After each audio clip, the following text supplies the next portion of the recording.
6:15, 6:15. ¿sí? 6:15 pasadita. 6:15 pasadita. Señores, tengo el placer, el honor de recibir hoy jueves donde cerramos la campaña, jueves donde estamos todos así, tucu, tucu, tucu, tucu, tucu, tucu, tucu, tucu, tucu, tucu, a la compañera barra correligionaria. Correligionaria barra compañera. Bien ahí, correligionaria barra compañera, María Lozada. Bienvenida, María. Buenas tardes, muchas gracias Acercale por un la invitación. poquitito más, eso, acercale tu micrófono. Muchísimas gracias por la invitación, la verdad que un placer estar hoy acá. Y justamente en un día así, ¿no? Con tanta lluvia para que limpie básicamente las conciencias, despeje, nos permita reflexionar. Viste que siempre se asocian los días de lluvia a momentos de introspección y reflexión, no sé por qué. Bueno, si a mí me preguntan qué días te gusta más, a mí me gustan los días de lluvia o los días nublados. ¿En serio? Ah, no, me encanta el sol. ¿Sí? Yo soy muy No, veraniega en eso. a mí, por ejemplo, si tengo que ir a rendir algún examen, alguna reunión importante o algo, y está nublado, a mí me agarra toda esa energía. Bueno, No sé por qué. históricamente se dijo que los días de lluvia eran radicales y los días de sol eran peronistas. Estamos hablando de otra época, ¿no? Donde todo esto era muy importante. Ser radical o peronista era una definición importante. Hoy todo eso está atravesado. Está atravesado por un montón de cosas.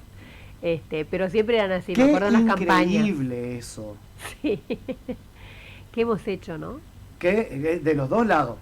No, ¿qué hemos hecho? ¿Qué hemos hecho los que hacemos política, los que militamos, los que creímos en ideas y demás, para merecer esto? Lo que estamos transitando. Que es un montón. Pero bueno, yo me acuerdo en la última vez que vine, les hablaba de que este era un año 7, un año de transmutación. Todo iba a transmutar para cambiar la forma. El mundo está transmutando. Cuando yo vine había una guerra, ahora ya hay dos. O sea, podemos decir que es menos, más. Estamos en un momento donde estamos ante un proceso de guerra en Oriente. Tenemos la guerra en Europa, Ucrania, Rusia. Tenemos momentos donde todo el mundo de las formas institucionales está cayendo, se está modificando. No importa, más allá de quién gane el domingo, ya no va a ser lo mismo. ¿Por qué? Porque me parece que la irrupción de una alternativa como la de Javier Milei ha transformado la mirada de quienes tienen que ver para poder hacer adecuadamente. Incluso él. Javier Milei puede llegar con una idea de yo voy a hacer esto, voy a sacar el Banco Central, voy a sacar... Bueno, podés llegar, o sea, ahí está bien el teorema de Baglini, ¿no? De afuera yo puedo decir que voy a hacer un montón de cosas. Cuando llego y me siento, tengo que ver qué puedo de todo esto que dije, irresponsablemente. Porque hay muchas cosas que se dijeron desde un alto nivel de irresponsabilidad. Y hay otras cosas que son irresponsables porque se dicen cuando no se han hecho y tenían la responsabilidad de hacerlo. Eso en relación a los que hoy ocupan los cargos de gobierno. Ocupan los cargos de gobierno y ocupan los cargos de la oposición. Me parece que en esta todos tenemos algo que ver. Todos. El ciudadano de a pie, el dirigente barrial, el dirigente funcionario, el ministro.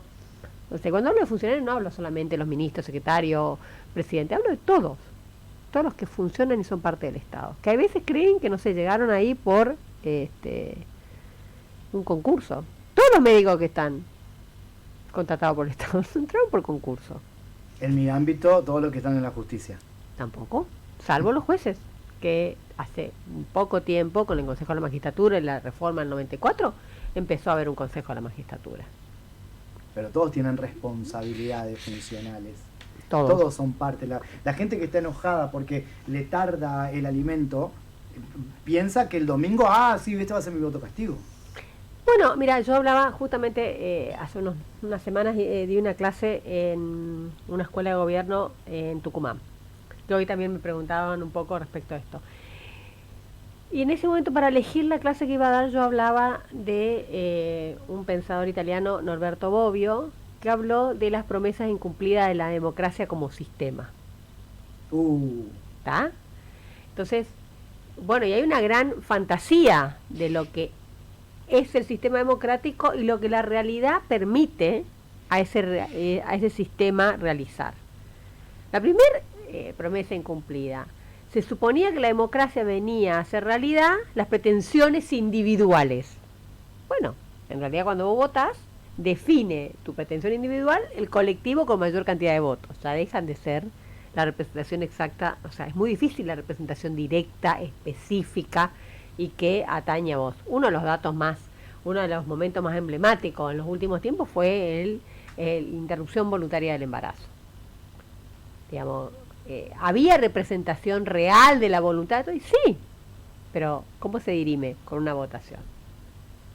¿Tá? Entonces, ese mismo sistema que fue la solución a modelos tiránicos, a no encontrar el sentido a que alguien me imponga en la vida, se logró el sistema democrático, que era el sistema de representación. Ahora, ¿ese sistema va a resolver todos los problemas que tenemos? No. Lo primero que tenemos que decir. En ese modelo, zancó, si querés, después de una oscura etapa en la Argentina, el discurso de Alfonsín, con la democracia se educa, se come, y hay justicia y hay salud, y se salva vidas. Que también era una pretensión. No es que Alfonsín dijo eso porque creía que no lo iba a hacer. Esto cuando hablamos de las promesas de la democracia, de las promesas de los candidatos en el sistema electoral. No, él lo creía. Pero ¿a qué apuntaba Alfonsín? Con la democracia se va a comer, se va a educar, se va a dar salud en función de lo que todos entendamos que es educación, que es salud y que es justicia. La corresponsabilidad del ciudadano. Y cuando vos votás determinada cantidad de legisladores, van a tener una tendencia a hacer tal o cual cosa. No es lo mismo el voto de los 90 que el voto de los 80, que el voto del 2000 y que el voto del 2023. No es lo mismo. O sea, durante los 90 nosotros vivíamos en el mundo un modelo neoliberal. Y en la Argentina se liquidaron todas las empresas y los activos argentinos. Cuando vienen Cristina y Néstor, se volvió a conjugar un sistema progresista, donde se empezaron a reivindicar derechos y donde para poder hacer realidad todos esos derechos, el Estado necesitaba instrumentos y recursos. ¿Cuáles eran esos instrumentos y recursos? YPF, Aerolíneas Argentinas, el ANSES, o sea, el sistema FJF había fracasado. Entonces el Estado necesitaba recuperar eso para poder ser un articulador y volver a intervenir en generar las condiciones de equilibrio entre las personas. Porque el Estado, ¿qué hace? En definitiva articula eso. Y hay estados que buscan mayor equidad y otros que buscan menos equidad. Algunos, desde el lugar de decir cada cual tiene que tener lo que le corresponde por naturaleza.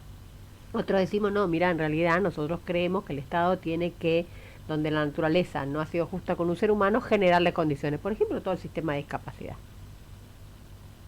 ¿Sí? Entonces, estamos viviendo ese momento, un momento de profunda transmutación. En este tiempo también estamos viendo que pasa como en los 90, que irrumpen en la política personas que no hacen política. Chan. Y lo tenemos en todas las listas, ¿eh? No es que es un patrimonio de La Libertad Avanza. No es que Milei y toda la gente de Milei llevan a gente que no hace política. De hecho, lleva gente que hace política. Yo creo que acá Jorgito Ratier es candidato y suscribe Libertad Avanza. Me van a decir que Jorge Ratier nunca hizo política. Hasta hace 10 minutos era presidente del PRO en la Cámara de Diputados. Claro. O sea, tampoco casta no es. No está pegada a la boleta. Pero yo no digo casta en términos peyorativos. Para mí me da lo mismo cómo nos defina Milei. Yo sí vengo de la política y he dado batallas que él no dio. He dado las batallas suficientes que le permiten a él hoy ser candidato a presidente. Exactamente. ¿Entendés? Yo tengo personas como, por ejemplo, Pelito Escobar, que dio con el cuero de él, Peloncho, que fue compañero mío en la legislatura, con su cuero bancaron un sistema que le permite a este señor y a la señora negacionista Villarroel hoy pretender presidir la nación argentina. Entonces, a mí, como me definan ellos, me tiene absolutamente sin cuidado. Qué lindo lo que decís. O sea, qué lindo escuchar de alguien de raigambre radical, de cuna radical, ¿sí? Que reconozca a, por ejemplo, un Pelito Escobar, un Peloncho. Bueno, a ver, mi papá nació, o sea, el sistema del 83 y el triunfo de Alfonsín se da sobre la base de la multipartidaria. cuando todos transmutaron la idea de que el peronismo era el enemigo del radicalismo. Y yo nací a la política con la coordinadora, donde nosotros teníamos muy claro la contradicción fundamental. La contradicción fundamental era el pueblo y el antipueblo, no el peronismo y el radicalismo. Por eso cantábamos, cuando se suma, hay que saber sumar bien. Pues en el campo del pueblo hay gente de tu partido y del otro también. Y cuando se resta, se resta, hay que saber restar bien, porque en el campo enemigo hay gente del otro partido, pero el tuyo también. Y la discusión era con las corporaciones, no con los seres de a pie que creían en la bandera que levantaban. Yo no compartí la lucha armada. Antes pensaba que era una cuestión de tiempo en el que hubiera nacido. No hubiera abrazado la lucha armada. No creo en esa vocación. Ahora, profundamente hubiera dado mi vida para que no hubiera un desaparecido en la Argentina. Y probablemente hubiera puesto en riesgo mi vida tratando de salvar a aquellos que eran perseguidos.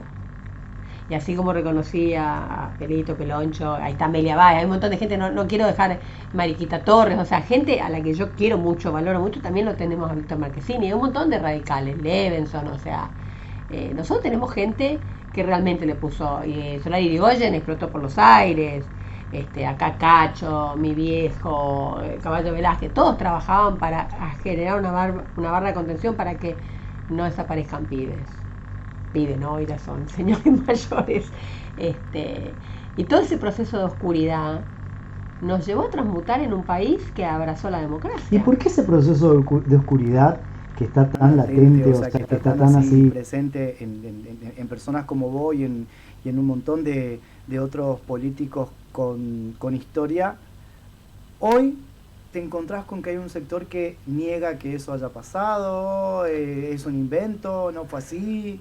Bueno, hay muchas cosas que pasan. Vos tenés familias hoy que niegan el abuso de sus hijos por parte de sus abuelos. ¿Por qué pasa eso? Porque se juega mucho la culpa. Y cuando nos sentimos muy culpables a veces negamos. No es tan así, porque hacernos cargo nos duele mucho. Nos complica demasiado. ¿Sí? Y a veces solo salimos de los traumas caminando para adelante como podemos, congelando la emoción. No es contra el otro, es salvataje puro. No estoy hablando de Villarroel, estoy hablando de las personas que vivieron ese momento y hoy por hoy no se acuerdan. Preguntá a tu familia quién se acuerda de qué pasaba en la dictadura. Muy pocos se acuerdan. Bueno, ayer por ejemplo hay una señora, yo no sé, me levanté con esta película de La Historia Oficial. ¿Qué vi? Bueno, levanté y posteé porque dije, bueno, alguien va a tener un tiempito y va a ir a mirar la película. Y hay una que me escribió a mi teléfono y me dice, después de mirar la película me acordé y estoy escribiéndote esto y estoy llorando porque ahora entiendo por qué mi papá se fue y nunca nos decía a dónde. Porque quizás podrían haber venido por mi mamá y por mí y hubiésemos sido unas torturadas para decir dónde estaba mi papá. Bueno, esa mujer se olvidó porque fue un trauma, porque fue traumático, Walter. Y nosotros no hemos sido piadosos con nosotros. Es muy difícil, ¿no? O sea, la impiedad que vos ves hoy en la política es la impiedad que ha tenido la sociedad con nosotros para tener una tolerancia al trauma que vivimos. Hay un libro muy importante que leí hace muy poco tiempo que habla de los traumas y demás, que es La bailarina de Auschwitz, que dice, bueno, ¿cómo se sale de un trauma? ¿Cómo se sale de una guerra? ¿Cómo se sale de un genocidio? O sea, no podés vivir en el genocidio si querés sobrevivir al genocidio, ¿se entiende? Entonces, muchas veces el mecanismo es un mecanismo de defensa para adelante. Ahora, como sociedad, como persona y como sociedad. Nada que le pasa a la sociedad no proviene de un acto individual. Nunca. Replicado, que es lo que después conocemos como el inconsciente colectivo. Entonces somos una sociedad traumada. Sin duda. ¿Y vos crees que no? ¿Puede una sociedad no ser traumada después de haber visto y haber sentido, porque esto sí lo sentimos vibracionalmente, esto te lo diría desde el campo energético, te lo diría Bert Hellinger, que es una cuestión que yo abrazo, y por ahí Patricia Couseiro, Patricia Méndez te pueden dar mucho más data sobre esto. Yo todavía estoy en formación como consteladora. Es un enfoque sistémico. Nosotros pertenecemos a un sistema y fuimos parte de un fenómeno muy, muy traumático, como fue la dictadura, con abusos, con violaciones, con desaparición de personas. Esa frase tan fuerte de Videla, dice, ¿qué es un desaparecido? Es una nada. Y fíjate que negar algo es la nada. ¿Sí? Entonces sí, obviamente somos una sociedad con un trauma muy, muy, muy grande. Con culpa, con dolor, con sentimiento de venganza, con sentimiento de frustración, con sentimiento de injusticia. ¿Cómo que no? Somos eso. Claramente somos eso. Claramente tenemos que transmutar esto. Mirá, oh casualidad, en estas elecciones vos tenés de un lado una mujer que niega el proceso, el terrorismo de Estado, y del otro lado tenés una candidata a presidente que pertenecía a Montonero, que hoy no perteneció tanto y no me metió tanto, no importa el rol, pero sí abrazó. O sea, yo creo que mucha gente habrá abrazado a Montonero y no habrá puesto una bomba, ¿entendés? Pero creía ideológicamente que ese era el camino, ¿sí? ¿Está claro? Patricia Bullrich creía en ese momento que ese era el camino. Y no estoy haciendo un juicio de valor de esto, pero mirá como sociedad lo que tenemos enfrente. De nuevo. ¿Y qué hicimos todos los demás? ¿Dónde estuvimos? ¿En qué lugar nos perdimos? ¿De qué no nos dimos cuenta? ¿Qué no advertimos? Puede ser que hayamos creído en un momento de que listo, ya estaba, recuperamos, ya está, no vamos a perder nada, y nos quedamos tranquilos como que no iba a pasar más, y de repente nos encontramos con esto. Mira, yo creo que nosotros estamos viviendo 20 años después del proceso de los 90. El menemismo como concepción, el neoliberalismo hizo carne. Vos viste que la generación que creció con ese modelo es la que vota hoy. Claro. ¿Está claro? Y en ese modelo era, me miro al ombligo, no importa cómo me va a mí, tipo el yuppie. ¿Te acordás de lo que era en ese momento? Ajá. Y ese modelo lo que hacía era distraerte del proyecto colectivo. En ese momento era importante el que cantaba lindo, el que modelaba lindo, el que era vedette. No había un mérito ahí. Y vos fíjate que incluso los que hablan de meritocracia, en este caso Juntos por el Cambio, han llevado en sus listas, por ejemplo, a Carolina Lozada, que en su vida militó, que era periodista, y porque daba bien o sea, esto que se fueron cuestionando los partidos tradicionales y que lo fueron haciendo juntos, ¿no? Porque así mismo también Menem convocó a Palito Ortega, a Reutemann y demás. Después se convirtieron en hombres de la política. Pero en primera instancia no lo eran. Y yo celebro que nosotros convoquemos a la política a la mayor cantidad de la sociedad. Pero convoquemos a la mayor cantidad de la sociedad, a la política, a discutir política. No farandulicemos la política. Porque en vez de llevarlos a ellos a discutir la historia oficial y hablar de la teoría de los demonios y qué significaba la Guerra Fría y cuáles eran los paradigmas en ese momento del mundo, terminamos discutiendo con cuántos gatos se van a la cama los funcionarios públicos de la República Argentina, no importa de qué partido sean. Y eso no lo hicieron los que venían de la farándula. Tal cual. Se farandulizaron los que venían de la política.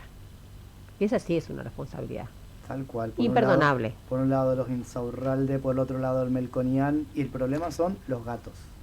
Y en el medio, bueno, hay toda una teoría, ¿no? Que en algún momento los servicios, para mantener controlados a los hombres de la política, les buscaban los vicios. Digo, está bien. Entonces digo, también es verdad que nosotros tenemos que entender que quienes transitan la política, como transitan cualquier orden de la vida, tienen un montón de virtudes y un montón de defectos. Que hay que tratar de que le alumbren las virtudes cuando toman decisiones que nos van a impactar a todo el resto de los ciudadanos, ¿no? 18:35, vamos a una pequeña pausa, ¿sí? Y ya volvemos con más. Estamos con María Lozada conversando, se viene el cierre de campaña, volvemos de la pausa y vamos a hablar de las propuestas y por qué votar a Sergio Massa. Bueno.